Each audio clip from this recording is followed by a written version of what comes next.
we're human beings. We're not supposed to be these like perfect, mindful creatures. But when we can go back to the moment and say, honey, I'm so sorry that I yelled at you. That wasn't your fault. That was mine. I'm in charge of my reactions. You're not in charge of my reactions. And I'm really working on managing that. I love you. I'm here for you. And if you want to talk about it, we can.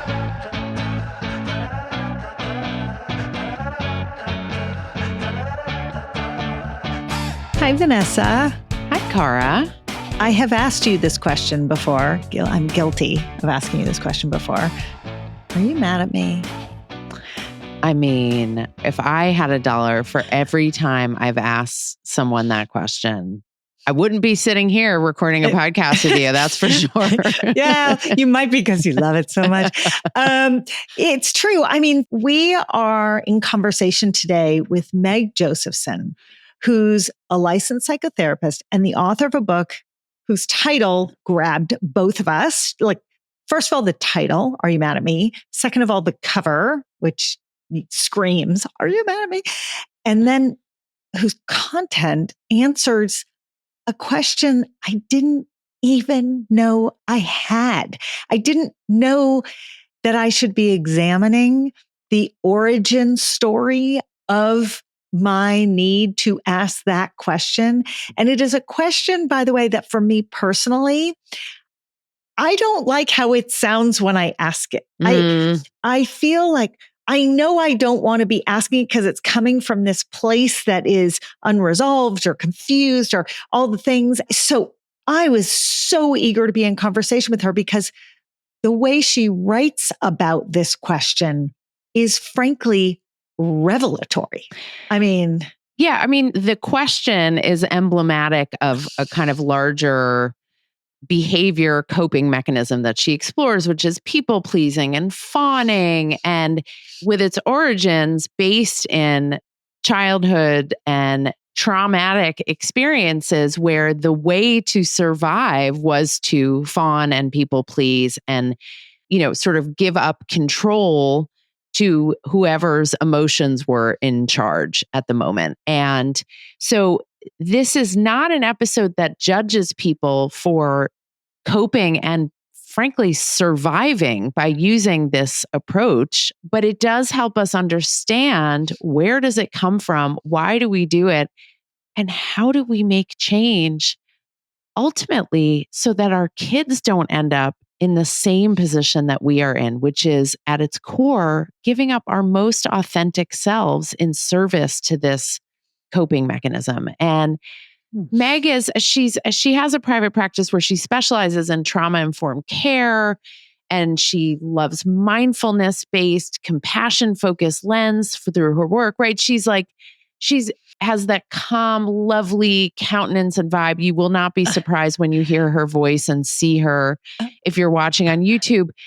But she is like razor sharp, smart, and the insights she offers up, you're going to be like, oh my God, this explains so much. I mean, she is the poster child for why you can be analytical and an avowed meditator at the same time. You don't need any more selling.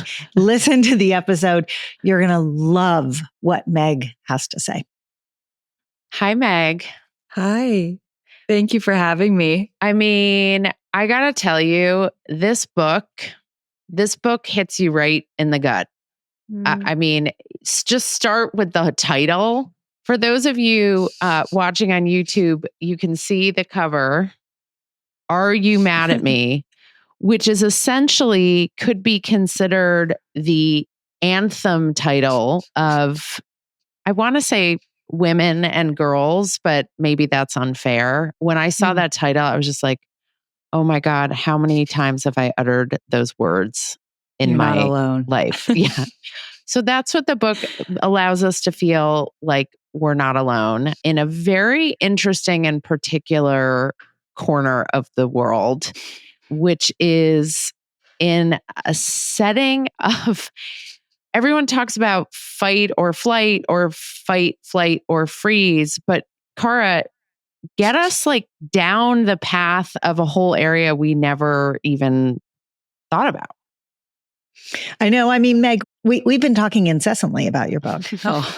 We really, it's really, really incredible. And the framing from minute one, right, is you might know about fight or flight, right? 2 Fs. You might know 3 Fs, fight, flight, or freeze. But who knew there was a 4th F? I did not know. It was Another F word? I was going to say, another not the F F word I normally use. Yes, no, it's more a Cara speed F word. So will you just start there with a little bit of history about what the 4th F is and who invented this concept and Yes. why don't we know about it? Yes. Thank you for those. I can't just skip over all of the nice things you just said. So thank you so much. Really means a lot to me. Our body has, as you mentioned, 4 responses to a threat. So we have fight or flight, which I think is kind of the most primal threat responses. And I think we're the ones we're most familiar with, taught in Psychology 101. And then freeze is the 3rd one. And the 4th one is the fawn response. And so this is a term coined by psychotherapist Pete Walker in 2013. So it was coined relatively recently. Doesn't mean that it's new. I think we've been doing it for a very long time. But the idea is that when our body is detecting some sort of threat, whether that threat is real, like there's a lion in front of us, or there's a tangible threat, or perceived. So our friend didn't text us back, or our boss says, "Can you chat?" And our stomach drops. That's a perceived threat. It doesn't matter. Physiologically, it feels the same to the body. And so when we are in the fawn response, we appease the threat. We try to be liked by it. We satisfy it, impress it so that we can feel safe. And so it's all a safety seeking strategy. And that's really important to understand. It's also happening unconsciously. We're not necessarily aware that we're doing it. And so what that really means, the fawn response says, I can't feel safe until I know you like me. And I can't feel okay until I know we're okay. And there becomes this sort of enmeshment with our worlds. In order for us to successfully fawn, we really have to completely abandon ourselves. So that means that we're hypervigilant of other people's emotions and moods and body language so that we can successfully appease. There's so much more I could say, but I will pause myself there. I love that framing. And let me just take it one step further down the path and tether it to not just threats, but insecure attachments. So Yes. I was having dinner with a friend of mine last week, and she was raised in a pretty chaotic home. And she was sort of, and I'll let you describe what sort of a classic set of insecure attachments might look like, but she fit your model exactly. And I was explaining to her the theory behind the book. And it was interesting because we talked about how some people kind of fit into one of these 4 categories. Like you talk throughout the book about fawners, like these are people who fawn all the time. She was very funny. She is a fighter. And she's like, there's nothing fawning about her. And actually said, that's so intellectually interesting. I would never respond that way to a threat because this is what made me feel safer. So she was describing like how these can be personality buckets or sort of personality reaction buckets, but also an individual person might experience different reactions to different scenarios. So a person might sometimes fight and sometimes flee and sometimes freeze and sometimes fawn, right? Yeah. So if you can just sort of from a 30,000 foot view, help us understand the origin of what beyond the existential threat, you're being attacked by a lion or a tiger, what is insecure attachment and how does that either put you into one of those bigger categories or make you react in certain ways in certain settings? Yes. Well, similar to, I think, these 4 threat responses and attachment styles, I think we often hear about them as these almost fixed personality traits. And they're not, they're adaptive responses. And what we do in one relationship might be different in another relationship because it's all just based on what will cultivate the most safety right now. And I think for many of us, we end up falling into one more than the other because it works for us, but they're adaptive and they're not fixed. And they're certainly not personality traits. They're safety strategies. Threat as a word is interesting because what that really just means is it feels threatening to us. That doesn't have to mean it's a genuine threat. And so for attachment style, what that looks like in childhood is there's instability, there's volatility. It can look like a lot of different things. And I have a lot of vignettes that kind of cover that landscape in my book and different types of fawners as well. But I grew up in a home that had quite a lot of addiction, and my dad had a lot of rage, and it always just felt like I was holding my breath a lot of the time. And so for me, that's what that looked like. But for other people, it could look like if you grew up with a really critical caregiver, you had a caregiver who couldn't regulate their emotions. Their moods were the center of every room that you occupied, and everyone just kind of centered themselves to make that the most kind of dysfunctional person happy and regulated. If you had to caretake a lot from a really young age as well, you learn whether it was because you had a caregiver who was mentally unwell, or you had a sibling with a disability, you had parents who had immigrated and you're helping them assimilate into a new culture. There's so many ways in which that can come up. But the underlying thread between all of these is I learned I need to be helpful to be loved. I need to be easy. I need to be agreeable. I need to be perfect. I need to be, this is the most important one, good in order to be loved. Sure.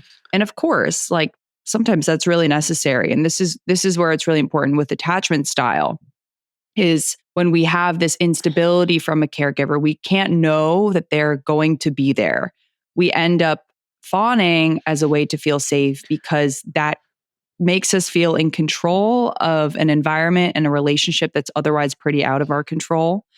And it works, which is how I think it forms as an attachment style is sometimes we need to fawn, whether it's for genuine safety or to achieve and cultivate love from a caregiver, or in adulthood, if it's to get a paycheck and we need to please our boss. Sometimes we need to, but with attachment styles, with the fawn response, when we're doing it all the time, when we're doing it in relationships that are safe, like with a loving partner, or with a best friend who's super understanding, that's when it becomes maladaptive and is exhausting and leads to resentment and burnout and anxiety. And to me, that's really the core of this. So we're going to get to better understanding how and when and why people use it and how to kind of break some of the cycles and the patterns. But I want to start, Meg, with, frankly, a shout out to the care and keeping of you and Cara's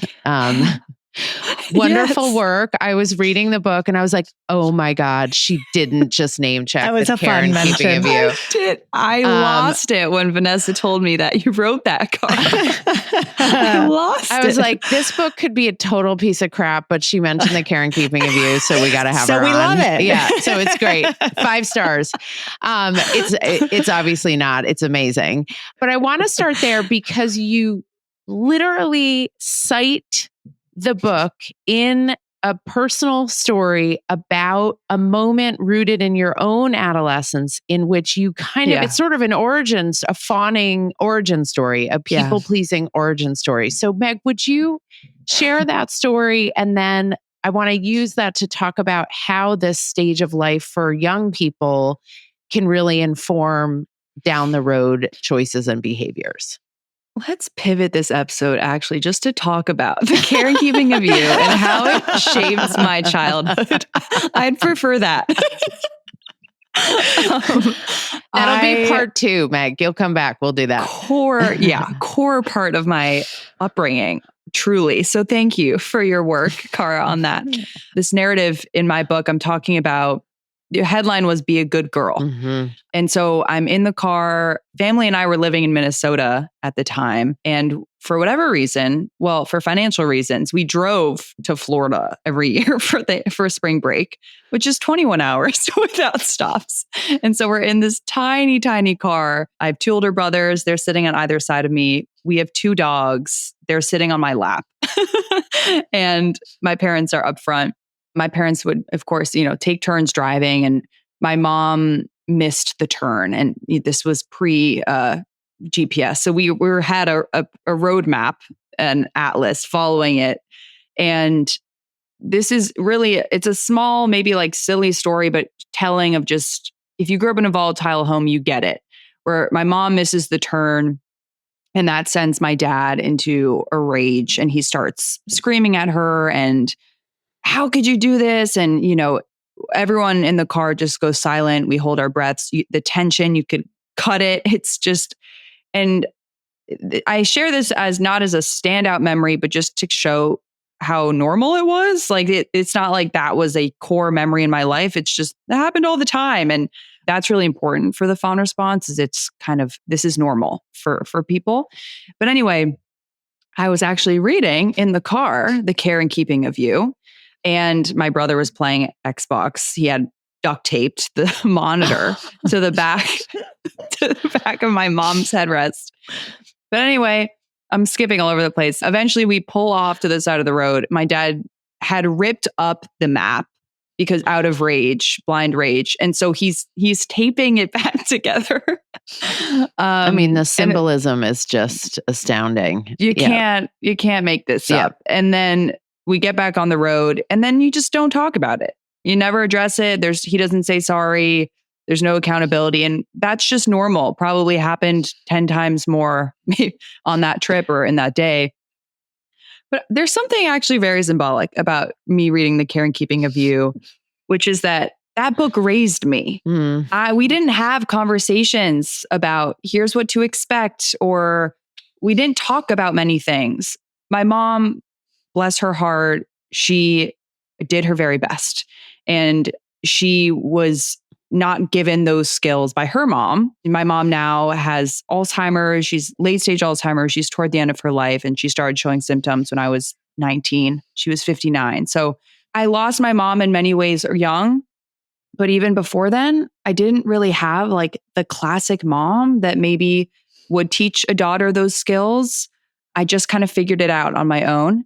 And so thank you, Cara, for raising me in that way, and teaching me what my boobs are going to look like and how to insert a tampon. And it was really formative. So incredible about reading that vignette, I will say, is my family never did a 21-hour drive in a small car with 2 dogs. However, I have 2 older brothers, and it was this very meta experience for me to picture you with your brothers kind of crowding your space and needing that information. And I was like transported back to my younger self with my 2 older brothers in crowded spaces, but needing my privacy in those spaces and my escape in those spaces. And then it was like, wait, I was her escape? That is so, it is so big to think about. I think beyond this very sweet about the care and keeping of you, but beyond that is really sort of, you made a comment, this is sort of a story and you're going all over the place. It is all over the place. It hits on every theme. I mean, this one story sort of hits every theme. You hit coming of age, you hit having insecure attachments, you hit growing up in a home with someone who is not just unpredictable, but also aggressive.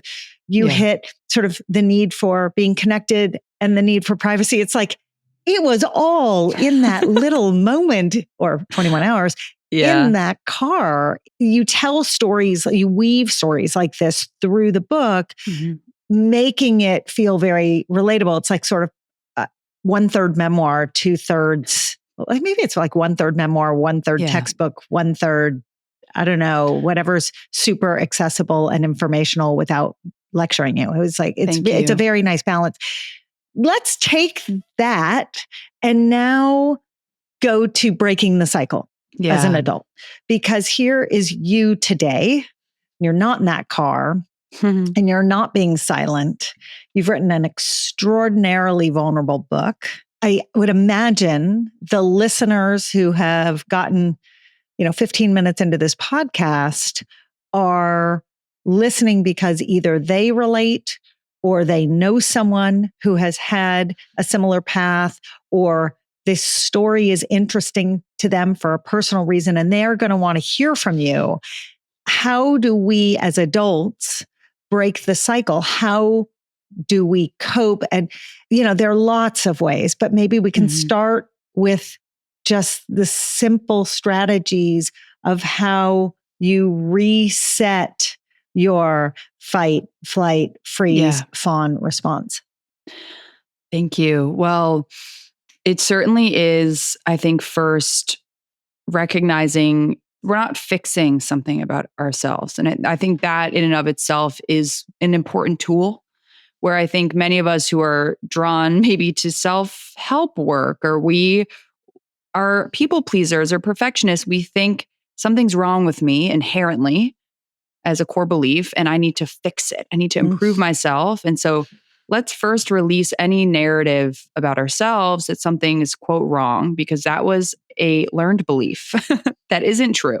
And so I really think of this not as a quick fix or, a checkbox, but as a daily practice of getting to know ourselves. And maybe it feels ironic because I wrote a self-help book, but I hope that comes across in the book as well, that it's not this urgency of tell me how to fix this. And so with that, I think, this is an unconscious response. A lot of this is unconscious. We're not aware that we're doing it from a conscious perspective.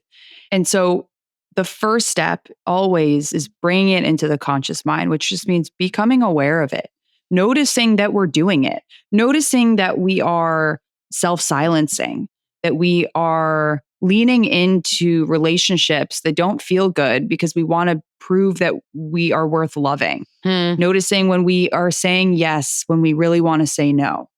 Noticing when we are avoiding hard conversations and conflict as a way to keep the peace.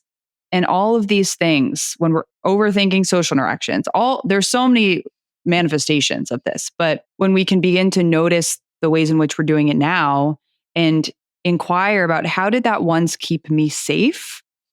How was that genuinely protective for me?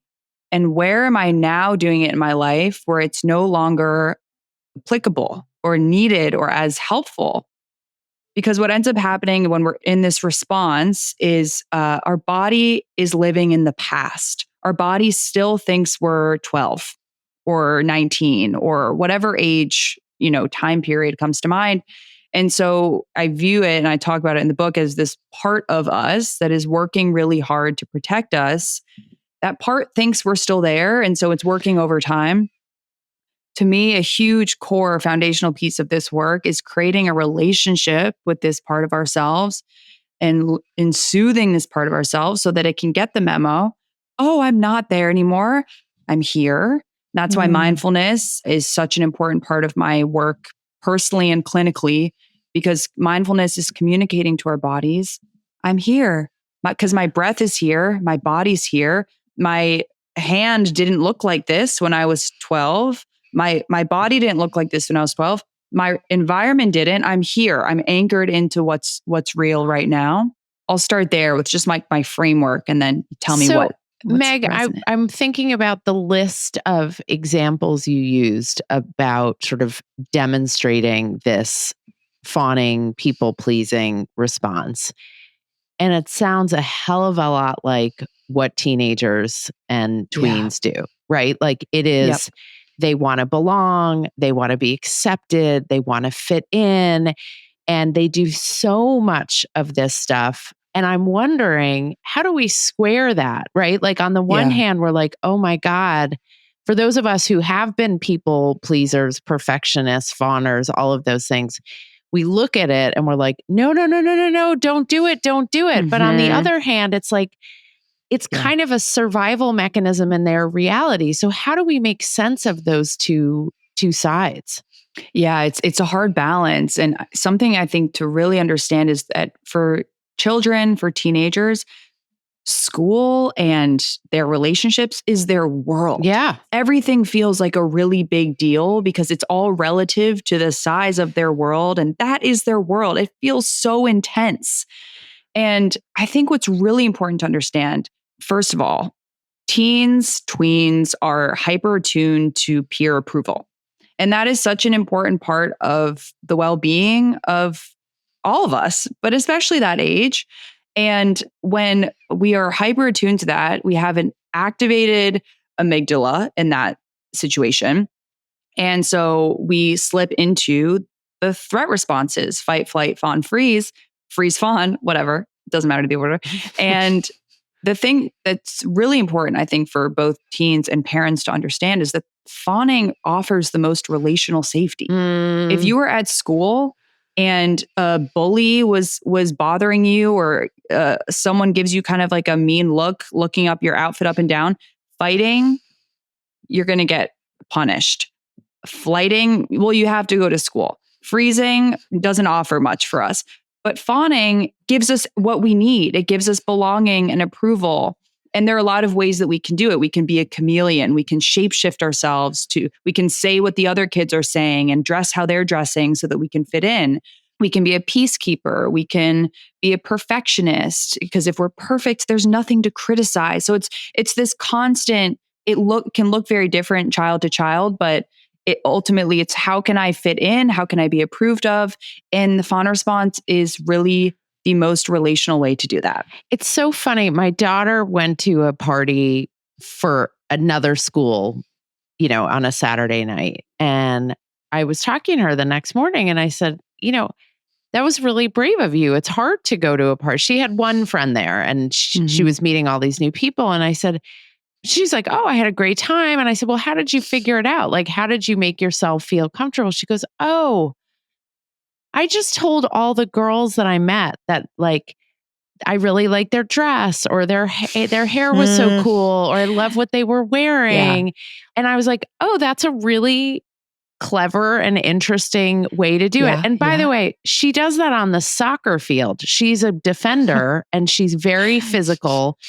And she becomes friends with the girl she's marking on the soccer field, and they chit chat on the field during the game. And she does like a similar version of that. And in that sense, I'm like, oh, that's really smart. Like, so smart. Yeah. But I'm like, at what point does that become dangerous to her well-being? At what point does she lose herself in that approach? What's the line? It's such an important point, because we're pro-social beings, right? Like, we crave harmony and connection.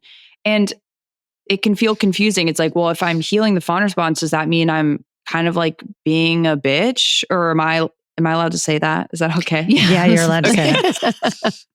Vanessa's like, say more. I was actually going to earlier say that the seat you had to sit in your family car is what we call the bitch seat in my house. Perfect. So, and that doesn't even include two dogs on the lap. That's just the middle seat. So there you go. Always the bitch seat. Always the bitch seat. No, non-negotiable.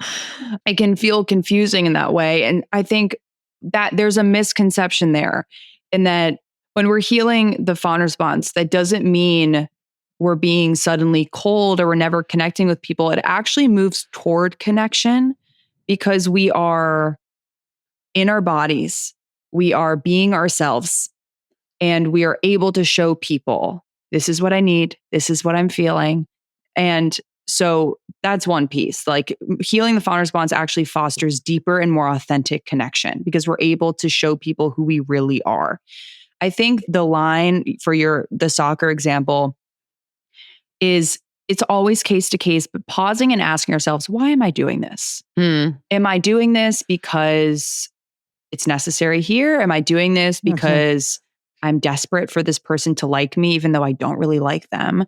Just having curiosity around the motivation. But I always find the line is, am I abandoning myself when I don't need to be? Am I disconnecting from myself when I don't need to be? It sounds like, for the example with your daughter, and I love this example because it just speaks to the fawn response is so smart. It's so smart. And the fact that we knew how to do it as kids, no one taught it to us. Oh my gosh, that's amazing. Like, it's such a brilliant survival strategy, whatever we are trying to survive, whether it's getting through a game or whether it's whatever it is. That's how I think of it. Well, it's also, and you talk about this a bit, it's a success strategy. Totally. Right? Like, I mean, like every single person in my college class probably was a fawner, Totally. As I'm sort of running through the criteria of what puts you in this category, or if you have a successful fawn response, you do make all the other people around you feel better. And that takes you from point A to point B in the world in which we live. I walked into a store last weekend and the salesperson came up to me, hi, welcome. Is there anything you need? And I was like, no, I'm just looking around, and immediately went to, I love your shoes. And I was like, oh, that's what that is. And that's not trying to get herself out of harm's way. She was trying to get a sale, but it's a success strategy. It works really, really well. And so I love the notion that we can get past it and be more authentic. Yeah. It doesn't mean you have to shed everything about it. Totally. And what you're saying too, getting a sale is survival. She needs a paycheck. She needs to survive in capitalism. So it's like we're existing, we're surviving in relationships, but we're also surviving within society and the systems that we have to exist within, especially as women. And so it's a very socialized response in that way. Men also fawn just in different ways, I find. Yeah. Can you talk about that for a second? Because I was interested by the breakdown of sort of female, male, LGBTQ plus, like there's sort of different survival coping mechanisms around this. Totally. Well, I think of the fawn response as like, we're just trying to fit into the majority, whatever that majority looks like. And so I find for women, it tends to be more active people pleasing, like, no worries if not, or, agreeing with everyone or changing our opinions to not, it's an active approach, and it can look different, whatever circle we're occupying. I think of it also with if you're neurodivergent and are trying to mask yourself to fit into social settings and to not stand out in some way, like that is an adaptive response as well. If you're a person of color, I talk about this in the book, obviously from a, observational place, because if you're listening, I'm white, but this model minority narrative of like, I need to be the good Black person or good Native American person to fit into the white dominant majority. And then I also think if you're LGBTQ plus, like, obviously, I have clients who have grown up in really religious homes, and they talked about how brilliant the fawn response was to protect them growing up so that they wouldn't get bullied and they could feel love from their caregivers. I think if you're a man, and I'm generalizing here, just I think based on what we see, but it could look like you're with a group of guys and they're talking about women in a way that's not respectful. And even though you really don't want to talk about them that way, you join in because you want to be approved of by the guys that you're with. So there's so many ways that it shows up, and it's really just like, how can I bend myself to be liked? And to tie that point in with what we were just talking about with the shoe example, I think it's pausing and asking ourselves, do I mean what I'm about to say? And I think that to me is the line. Like, if that salesperson was genuinely loved your shoes, like, that isn't inherently fawning. But I think if you're white lying, if your inner experience isn't aligning with your actions, that to me is the difference. And it's not something to beat yourself up about. It's just something to notice. Just notice that that's happening. And sometimes we need it, sometimes we don't. Well, and one of the things I was struck by is what can feel dangerous about moving away from some of these coping mechanisms, right? So if this is how you've always been in your relationships, it can feel really scary to move away. And I'll use the example of when I coached 6-year-old girls in sports classes, and a friend would do something that they didn't like. Maybe it was like playing with their hair, or like not letting go of their hand, or touching them in a way, like hugging them tightly when they didn't want to be hugged, and they wouldn't say anything. And they would just sort of make a face, but they wouldn't say, get off me, or I don't like that. And we would ask them, hey, I noticed from your face that it doesn't look like this is something you want to have happening. I'm wondering why you didn't say anything. And they would always say, like to a child, and I coached thousands of kids, they would say, well, I didn't want my friend to be mad at me, or I didn't think my friend would want to be my friend anymore if I said something. And, we always use on the context of consent and sort of down the road sexual behaviors and choices. But when I think about it in the context of your work, Meg, I'm thinking about people making choices to change and break patterns, and how frightening that must be, because what if they don't want to be your friend anymore if you stop fawning? Yeah. You're getting to the heart of it, which I think it's to protect ourselves from discomfort. Whatever that discomfort is, if the discomfort of someone not liking us, the discomfort of someone being unhappy with what we said, the discomfort of a friend group not wanting you to be in the group if you are truly being yourself. And so what we're doing is we're protecting ourselves from that, but we're also protecting ourselves from other people's discomfort, because when we're so hyper attuned to what they're doing and feeling, we take their discomfort and we metabolize it as our own and call it guilt or call it whatever it may be. And we take that on. What makes it so hard to break out of it is what we talked about. It works. And so it's like, well, it gives me validation. People say I'm easy and I'm so fun to work with, or whatever it may be. But also just from a more basic neuroscience, physiological perspective, is that what feels familiar to our bodies will feel safe. And what feels unfamiliar will feel dangerous, even if it's not. And so simply by doing something new, it's going to feel scary. And so I always find a helpful question to ask, like, is this dangerous, or am I just doing something new that I haven't done before? And that discomfort will still be there if we say no, if we speak our needs, if we, say, you know what, and we share a preference of ours, that discomfort, that anxiety will be there. But I find that the true long-term healing is being able to soothe ourselves through the discomfort of that. To be able to tolerate that discomfort is everything. So this feels like a very easy segue then to conflict resolution. Yeah. I'm slightly obsessed with the topic, as Vanessa knows. I talk about it all the time at this point. Some of which has to do with the fact that my husband, who's a physician, just got trained as a mediator because he is so fascinated by conflict resolution. And I have learned by watching and listening and being in conversation how this is a set of skills that I personally never appreciated required so much active learning. Totally. Right? I mean, like, you really have to work at no matter who you are. You have to work. It's hard. It's hard work. Yeah. Right? Yeah. So you talk a lot about conflict resolution. And I would love to understand, in the context of this whole conversation, some of the best strategies and techniques that you have seen work. We could talk about in people who tend to fawn in particular, or more generally. But what I'd love to get to is sort of on the parent and caregiver level, what works sort of for them when they're mediating conflict between kids. Yes. But also mediating conflict between themselves and a child. Because that's a different set of skills. Totally. Right? Totally. If it's okay, I'd love to start, for any listeners that fear conflict, understanding why.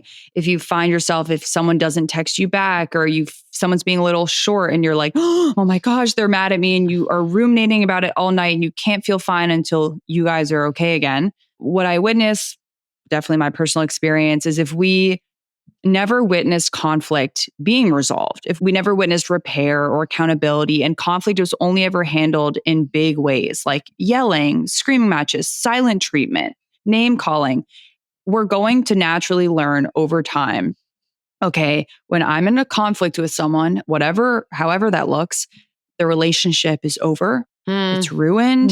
There's no going back from it. Conflict equals abandonment.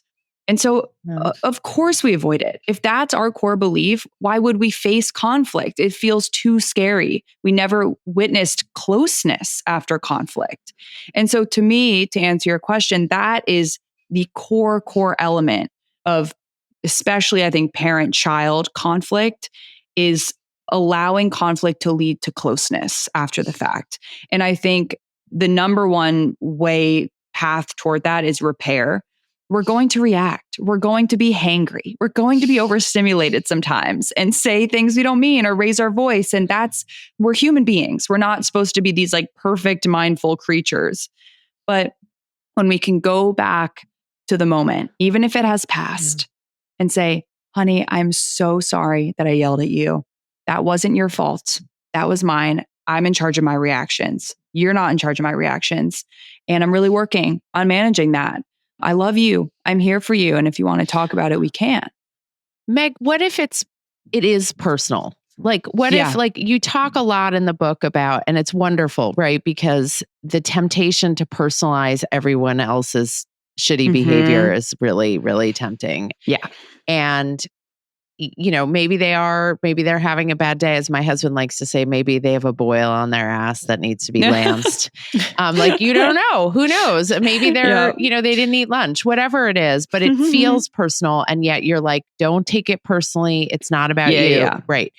Except when you're a parent and you're caring for a tween or teen, they say some really crappy stuff. Totally. And it is like a knife to the heart, and it feels real personal because it's like you fill in the blank, your Vanessa. outfit. I hate your outfit. Yeah. I hate you. You're a terrible parent. You suck. You're not helping me. I hate this family, whatever it is. Yeah. So how, in that case, when it's not like, oh, maybe they have a boil on their ass, like you actually know for a fact they don't have a boil on their ass. It's 100%. like, so how do we figure out how to navigate that and not internalize and personalize that? When we are taking something personally, whether it is or whether it isn't, I think it's the same approach of it's an internal self-soothing. We're looking in at like, okay, ow, now's not the time to resolve with you because you're having a temper tantrum, but that really hurt my feelings. So I'm going to allow myself to acknowledge this emotion. I have an acronym in my book called NICER, and that's a way to sort of work through this of I'm going to notice that I'm feeling hurt. And what is this emotion that I'm feeling? Okay, I'm feeling angry, or I'm feeling betrayed. I'm feeling resentful because I've given everything to you and you're telling me I'm a horrible mother. What is wrong with you? And we allowing that emotion to be there, because what we're really, if we were to in the moment, get defensive or whatever it may be, what we're really seeking is acknowledgement from the teen of like, tell me I'm doing a good job. Tell me I'm doing enough. And if we can't get that, you're never going to get that. We're not going to get You'll that. You'll get it in 5 or 10 years. No, exactly. Maybe. We can give it to ourselves and allow that emotion to exist internally. And so that to me is the most important piece, is having curiosity about what's triggered here. And also I find that sometimes the things we take, sometimes things are just hurtful, first of all, but the things that feel really, really hurtful, what wound is this tapping on for me? Was I told this growing up? Was I told I'm never doing enough? Was I told I'm, quote, bad growing up and this triggered that? So having curiosity, being an observer of our inner world and being gentle with ourselves in that process, I think is so, so important. And it's okay if it hurts. Like it's allowed to hurt. I think often that like, don't take it personally language kind of can feel a little like we're not allowed to feel it. And I think that's not the point, but rather, this is allowed to hurt. And when I allow this motion to exist, it actually can move through me more quickly. So it's okay that this hurts. Will you explain how sort of physiologically how it works not to be reactive and how it works to take a pause, and maybe on both sides of that equation, for the parent who's got that venom coming at them, but then also for the kid. Once the parent can take this advice, how can they advise their kid to take this advice? Yes. Well, when things are getting heated, we're in an emotional encounter with our teen child or, our partner, whatever, whoever it is, what's happening is there's a trigger and then there's this immediate reaction. And so our body is often fighting in that instance. And often actually our reactions are a mirror into our past wounds, or into what's happened in the past. And that is so we're reacting from that old place. That doesn't mean that it doesn't hurt right now and we don't, you know what I mean? Like that exists right now, but often our reaction is what we did in the past as well. Quite simply, I think the most important thing for parent and child is to slow the F down and insert a pause between the trigger and the reaction so that we can choose a response. And the response is coming from the present. The reaction comes from the past. The response comes from the present. That pause can be a second. It could be a deep breath. It could be 3 deep breaths. It could be, okay, I'm sensing that things are getting a little heated. Let's take 5 and then come back to this. Like just slowing down the process.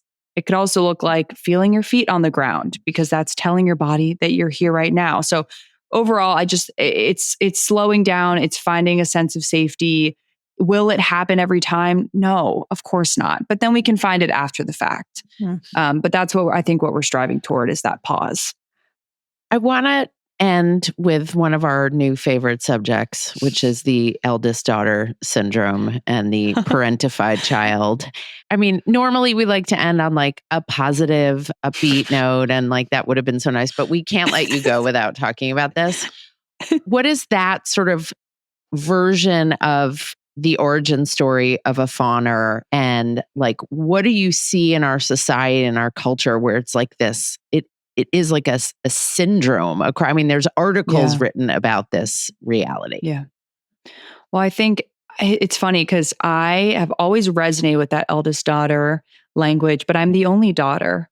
And so, but I'm the youngest. But I feel like the eldest daughter. So I think I always say eldest/only. But also, I think just daughters in general play this role. I think the eldest daughter, the parentified child, I talk about parentification in the book as well, of just this, it's taking on parental responsibilities emotionally from a very young age. It's taking care of, it's managing other people's moods. It's playing a caretaker role from a very young age. And where this ties in with the fawn response is that we're then praised for it. We're told, you're such a good girl. You're the glue of this family. You're so easy. And then we learn, this is good. This is my value. This is good. And so we keep doing it. I think many of us, what I witness is we end up maybe being drawn to partners that solidify that story. Maybe we feel like we're mothering our partners, or like we're drawn to emotionally unavailable people because we learned I need to work really hard to be loved. And so we find that in our relationships as well. So if we're raising daughters, Meg, and we want to break that cycle, what does genuine praise, what does sort of validation sound like?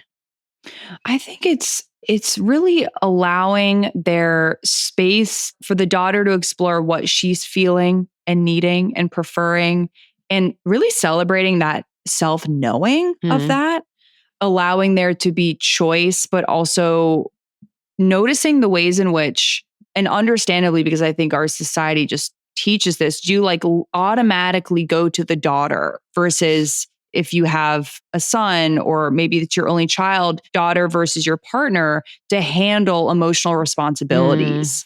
Just notice that. And why? Why are you going to her? Why is probably because she handles it. Probably because she gets it done. She figures it out. But just because she can doesn't mean she should. And so I think this movement of allowing daughters to be more themselves, to, I think, celebrating when a daughter feels angry. Like, it's okay that you're good. You're feeling angry. That's telling you something. Asking, well, what do you think of this? What do you want?